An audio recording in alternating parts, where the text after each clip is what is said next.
Hey guys, Cody Casale here. I just wanted to talk about the topic that many people ask about, which is what is better, using a 3D printer to create your automotive large-scale prototypes or using a CNC milling machine to cut them out of foam.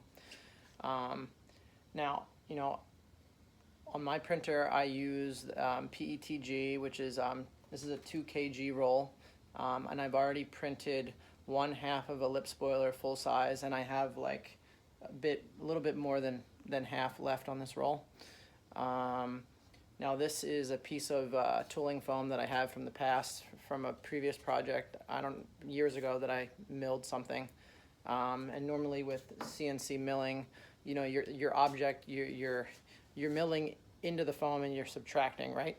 So you're either going to subtract into the foam and you're going to cut the positive shape of what you want, or you're cutting into the foam and you're going to cut the negative of the shape.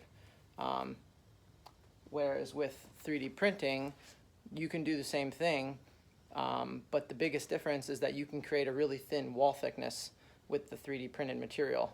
I'm sure you can do the same thing with CNC milling. However, with that method, you're going to have to cut one side, flip it over, align it in the right spot, cut the other side, make sure everything is aligned perfectly, and you probably are going to have something that's maybe fairly delicate depending on what grade of tooling foam you use.